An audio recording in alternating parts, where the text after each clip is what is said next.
Hello my friends, आप सुन रहे हैं हमारी कहानी जिन की मोहब्बत। एपिसोड 4। कहानी का टाइटल है आखिर किसने किया असाइनमेंट कंप्लीट। तो चलिए कहानी को आगे बढ़ाती हूँ। जन्नत को माँ ने छत पर से कपड़े लाने के लिए भेजा।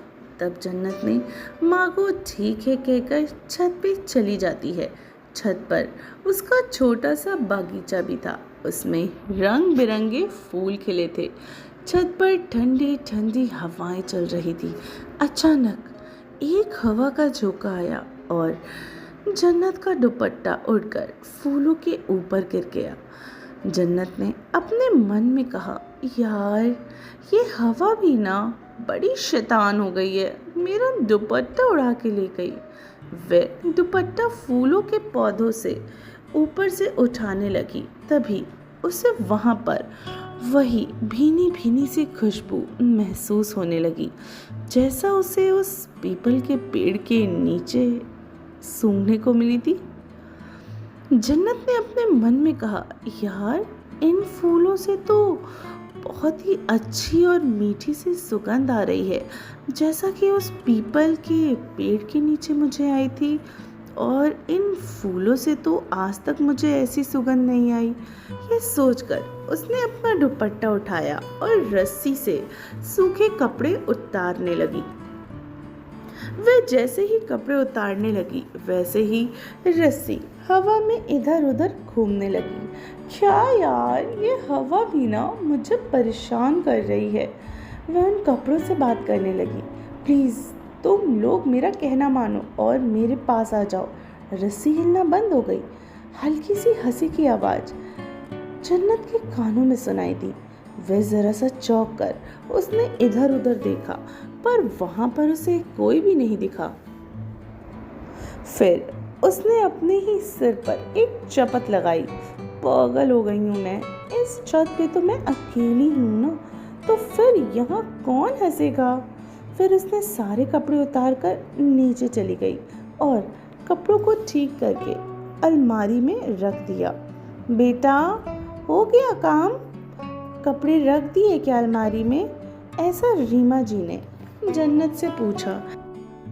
हाँ माँ, पर उसने माँ को छत पर जो भी कुछ हुआ उसके बारे में उन्हें कुछ भी नहीं बताया, क्योंकि वह डर गई थी कि माँ उसके बारे में क्या सोचेगी।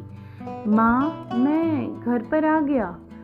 जन्नत का भाई राहुल ऑफिस से घर लौट आया था। आ गया बेटा, आजा, दे अपनी बैग मेरे को दे जल्दी से, और जा जल्दी से हाथ मुंह धोआ।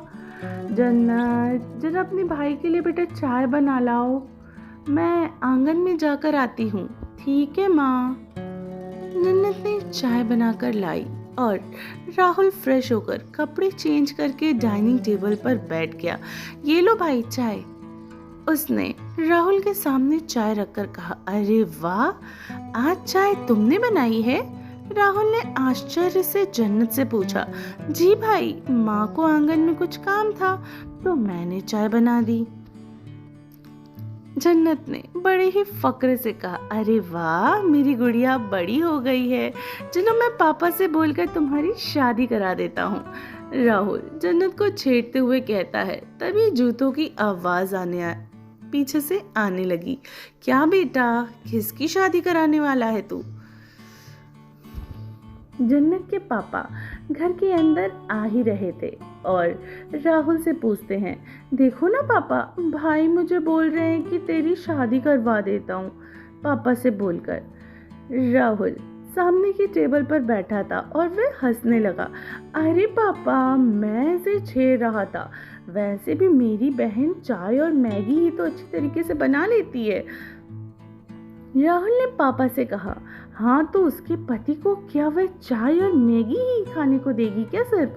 उसके पापा ने जन्नत के मजे लेते हुए कहा। क्या पापा, आप भी मेरे मजे ले रहे हो? जन्नत ने मुंह बनाकर पापा से कहा। रवि यानी जन्नत के पापा रवि और राहुल दोनों ही हंसने लगे।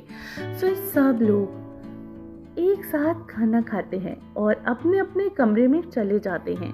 जन्नत अपनी असाइनमेंट पूरा कर रही थी। 7-8 पेजेस उसने लिखे थे और उसके हाथ में दर्द होने लगा था।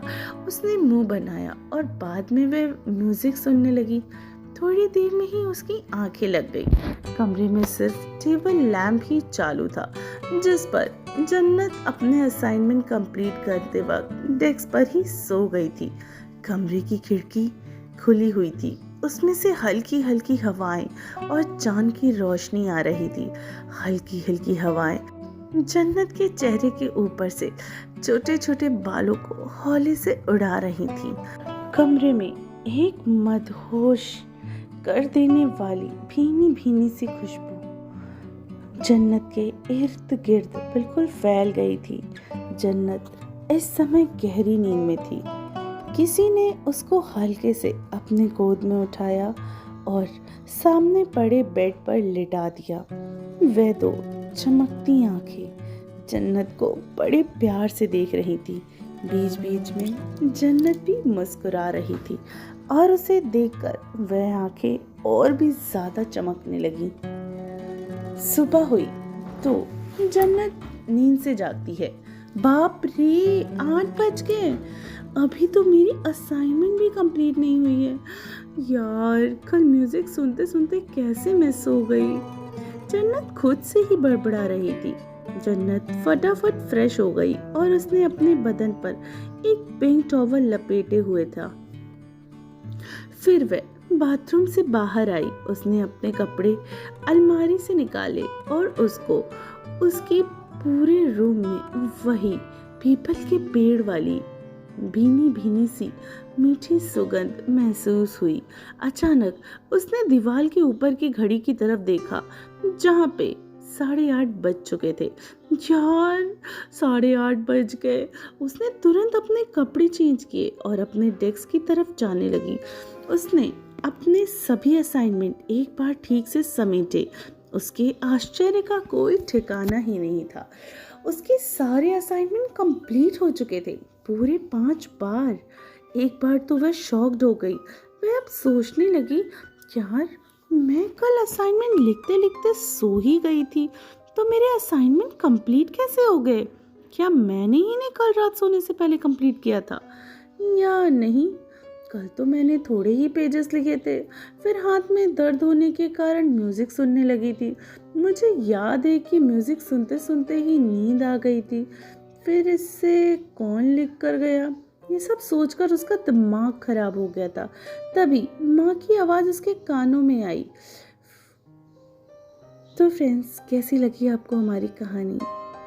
आप ये जानना चाहेंगे कि आखिर वो भीनी भीनी सी खुशबू किसकी थी? क्या जन्नत को इसका एहसास होगा? क्या वो उसके सामने आएगा? कौन है आखिर जिसकी 2 चमकती आंखें जन्नत को देखकर बेहिसाब खुश हो गई थी? इन सारे सवालों का जवाब पाने के लिए सुनते रहिए जिनकी मोहब्बत, सिर्फ टिनी FM जान के साथ।